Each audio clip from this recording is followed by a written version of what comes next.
ನಮಸ್ಕಾರ ಎಲ್ರಿಗೂ. ಇವತ್ತು ತುಂಬಾ ಟೇಸ್ಟಿಯಾಗಿರೋ ಬ್ರೋಕ್ಲಿ ಫ್ರೈ ಹೇಗೆ ಮಾಡ್ಕೊಳ್ಳೋದು ಅಂತ ನೋಡ್ಕೊಂಬರೋಣವಾ.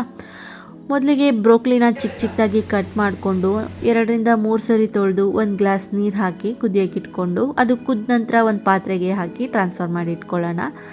ಒಂದು ಟೊಮೆಟೊ ಮತ್ತು ಒಂದು ಈರುಳ್ಳಿನ ಕಟ್ ಮಾಡಿ ಇಟ್ಕೊಳ್ಳೋಣ. ಒಗ್ಗರಣೆಗೆ ಒಂದು ಪಾತ್ರೆ ತೊಗೊಂಡು ಪಾತ್ರೆಗೆ ಎಣ್ಣೆ ಹಾಕಿ ಎಣ್ಣೆ ಬಿಸಿ ಆದ ನಂತರ ಸ್ವಲ್ಪ ಜೀರಿಗೆ ಮತ್ತು ಕರಿಬೇವನ್ನು ಹಾಕಿ ಕಟ್ ಮಾಡಿ ಇಟ್ಕೊಂಡಿರೋ ಈರುಳ್ಳಿನ ಹಾಕಿ ಈರುಳ್ಳಿ ಬಣ್ಣ ಚೇಂಜ್ ಆಗೋವರೆಗೂ ಫ್ರೈ ಮಾಡ್ಕೊಳ್ಳಿ.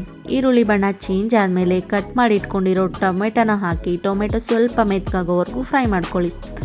ಅದಾದ ನಂತರ 1 ಸ್ಪೂನ್ ಗರಂ ಮಸಾಲೆ ಮತ್ತು 2 ಸ್ಪೂನ್ ಖಾರದ ಪುಡಿ, ಚಿಟಿಕೆ ಅರಿಶಿನ ಹಾಕಿ ಎಣ್ಣೆ ಬಿಡೋವರೆಗೂ ಫ್ರೈ ಮಾಡ್ಕೊಳ್ಳಿ. ಅದಾದ ನಂತರ ಕುದಿಸಿ ಎತ್ತಿಟ್ಕೊಂಡಿರೋಂಥ ಬ್ರೋಕ್ಲಿನ ಹಾಕ್ಕೊಂಡು ಹೈ ಫ್ಲೇಮಲ್ಲೇ ಫ್ರೈ ಮಾಡ್ಕೊಳ್ಳಿ. ಒಗ್ಗರಣೆಗೆ ಹಾಕಿಂದಾದ್ಮೇಲೂ ಬ್ರೋಕ್ಲಿ ನೀರು ಬಿಟ್ಕೊಳ್ಳುತ್ತೆ, ಹಾಗಾಗಿ ಮೇಲೆ ನೀರು ಹಾಕೋದೇನು ಬೇಡ.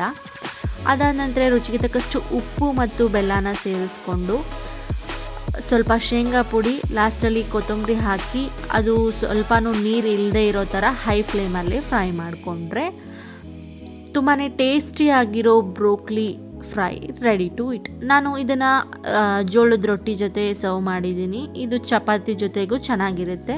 ಒಂದ್ಸತಿ ಟ್ರೈ ಮಾಡಿ ಹೇಗಿತ್ತು ಅಂತ ಕಮೆಂಟ್ ಬಾಕ್ಸಲ್ಲಿ ಕಮೆಂಟ್ ಮಾಡೋದನ್ನು ಮರಿಬೇಡಿ. ಇದೇ ಥರ ಕ್ವಿಕ್ ಆ್ಯಂಡ್ ಟೇಸ್ಟಿ ರೆಸಿಪೀಸ್ಗೋಸ್ಕರ ನನ್ನ ಚಾನಲನ್ನು ಫಾಲೋ ಮಾಡೋದನ್ನು ಮರಿಬೇಡಿ. ಹಾಗೆ ಲೈಕ್, ಶೇರ್, ಫಾಲೋ, ಕಮೆಂಟನ್ನು ಮಾಡಿ. Thank you for watching. Bye bye.